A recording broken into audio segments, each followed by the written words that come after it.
teman-teman semuanya, Assalamualaikum warahmatullahi wabarakatuh. Perkenalkan, nama saya Maharani Purba dengan NIM 3231121001 dari kelas B reguler 23. Nah, di sini saya akan mengerjakan tugas reaction video yang bahas tentang kemerdekaan Indonesia pada tanggal 17 Agustus 1945. Nah, gimana kita tahu bahwa Indonesia itu kan merdekanya pada tanggal 17 Agustus 1945 kan teman-teman, yang selama ini kita dengar. Tapi ada juga nih teman-teman yang berpendapat bahwasannya Indonesia itu merdekanya pada tanggal 27 Desember 1949. Mari kita tonton dulu ya teman-teman video yang menyatakan bahwasannya merdeka Indonesia pada tanggal 17 Agustus 1945. 17 Agustus 1945. Hari itu menandai kemerdekaan bangsa Indonesia dari penjajah. 17 Agustus 1945, Indonesia resmi merdeka dengan dibacakannya proklamasi kemerdekaan Indonesia. Di sini saya mereaction video dari kompas.com dengan 117.000 kali ditonton. Dan juga video dari Tribun News dengan jumlah penonton 34.000. Nah, video tersebut itu kan menyatakan bahwasannya Indonesia itu merdeka dan lepas dari penjajahan pada tanggal 17 Agustus 1945, teman-teman. Tapi sesuai dengan judul saya nih teman-teman, bahwasannya bukan 17 Agustus Indonesia yang merdeka. Nah, jadi daripada kita bingung nih teman-teman, kenapa sih ada yang menyatakan, ada yang berpendapat seperti itu, mari kita bahas sama-sama ya teman-teman. Nah, ceritanya begini teman-teman, pada tanggal 17 Agustus 1945, Soekarno-Hatta ini membacakan proklamasi di Jalan Pegangsaan Timur nomor 56 di Jakarta. Nah, sejak saat itulah nih teman-teman, Indonesia itu menyatakan bahwasannya diri mereka itu lepas dari penjajahan, berdiri sejajar dengan bangsa-bangsa lain. Nah, tapi proklamasi Indonesia itu hanya pernyataan sepihak, teman-teman. Belanda itu nggak mau sama sekali mengakui Indonesia itu bahwasanya Indonesia telah merdeka. Bahkan mereka ini ingin datang kembali dan menguasai Indonesia sebagai bekas jajahannya. Nah, setelah Jepang kalah dalam Perang Dunia II, Belanda itu ikut nih datang kembali lagi ke Indonesia dengan bonceng tentara sekutu lewat organisasi NICA atau Netherlands India Civil Administration.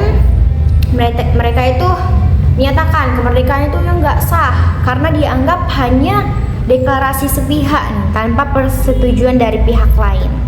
Nah, selain itu teman-teman, karena Belanda ini pihak yang menang lah bersama sekutu, mereka ini merasa punya hak kembali lah menguasai Indonesia. Jadi dari point of view, dari POV-nya Belanda dan sekutu ini, Indonesia ini masih berada di tangan mereka lah, bukan negara yang merdeka seperti saya bilang sebelumnya. Nah, inilah sebabnya muncul berbagai konflik setelah proklamasi, teman-teman. Nah, tadi Belanda kemudian datang lagi ke Indonesia. Mereka ini melancarkan agresi militer yang pertama pada 1947. Nah, untuk menghentikan agresi militer tersebut, diadakanlah teman-teman perjanjian Linggarjati namanya di Kuningan, Jawa Barat. Nah, dari pihak Indonesia itu dipimpin oleh Sultan Syahrir. Kemudian di pihak Belanda itu dipimpin oleh Profesor Selmerholm. Nah, kemudian perjanjian ini tuh membuat Belanda itu mengakui wilayah Indonesia itu mulai dari Sumatera, Jawa, lalu Madura. Nah, setelah ditandatangani, ternyata Belanda ini melanggar perjanjian tersebut. Mereka ini tetap saja memperluas wilayah kekuasaannya. Konflik pun terus kemudian terjadi. Nah, Belanda ini gak berhenti di agresi militer pertama. Mereka ini melancarkan lagi agresi militer yang kedua pada 1948. Sama seperti agresi militer pertama, untuk menghentikan agresi militer kedua dilakukan lagi nih teman-teman perjanjian Renville namanya 1948 di kapal perang Amerika Serikat yang pada saat itu sedang berlabuh di Jakarta. Nah, delegasi Indonesia dipimpin oleh Amir Syarifuddin, sedangkan Belanda dipimpin oleh Van Zielen. Nah, namun ternyata dari hasil perjanjian tersebut kok malah Indonesia ini makin dirugikan ya teman-teman, karena wilayah Indonesia ini makin dipersempit. Ada daerah yang sebelumnya berada di tangan Indonesia itu harus diserahkan ke Belanda. Dan akhirnya pertempuran pun terus saja berlangsung nih teman-teman. Belanda juga gak konsisten, jadi terus-terusan lah terjadi pertempuran. Nah akhirnya perang berkepanjangan itu akhirnya karena perang berkepanjangan dan dari tekanan internasional juga semakin besar, pada akhirnya pada 1949 nih diadakan lagi konvensi meja bundar di Den Haag, Belanda teman-teman. Nah KMB ini berlangsung pada 23 Agustus sampai 2 November 1949. Dari pihak Indonesia dipimpin langsung nih teman-teman. Delegasi ini dipimpin langsung oleh Muhammad Hatta, sementara dari pihak Belanda itu dipimpin oleh Van Marseveen.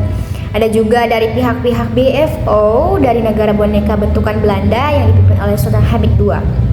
Nah, dalam KMB itu Belanda itu dipaksa untuk memberikan kedaulatan Indonesia pada 27 Desember 1949. Nah, pada akhirnya Belanda itu secara resmi menyerahkan kedaulatannya kepada Indonesia. Nah, tetapi bentuk negara kita waktu itu belum NKRI, masih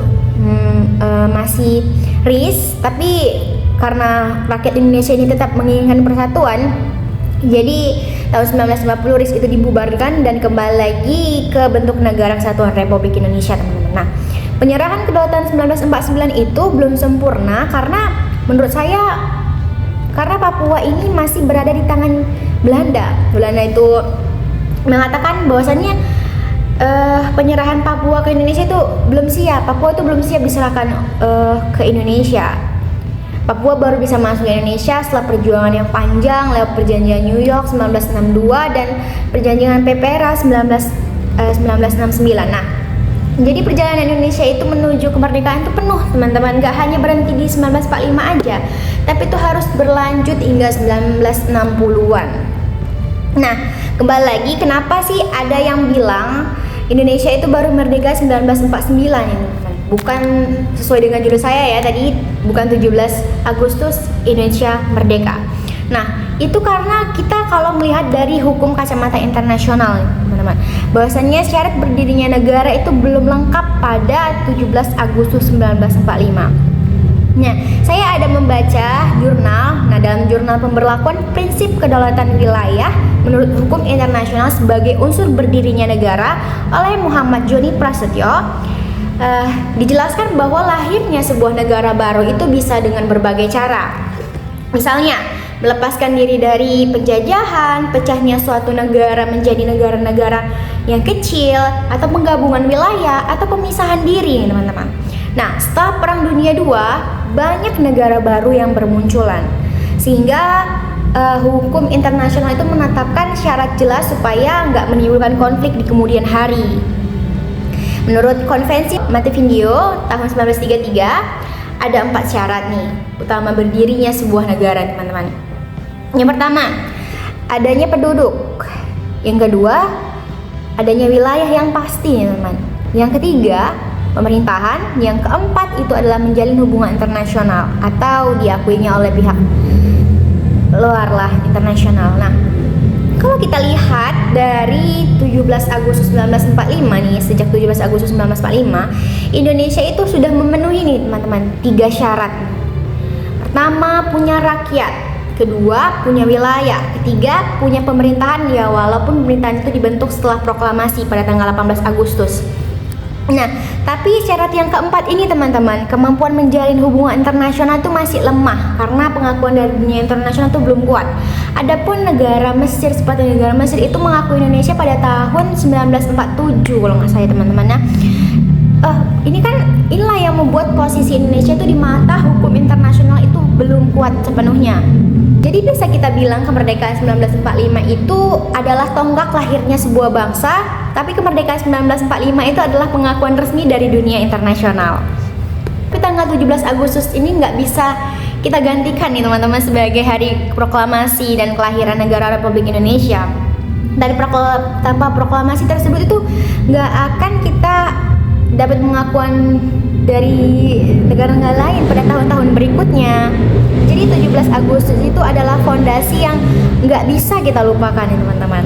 Gimana nih menurut teman-teman semuanya? Indonesia itu merdekanya pada 1945 atau 1949 ya teman-teman? Tulis di kolom komentar ya.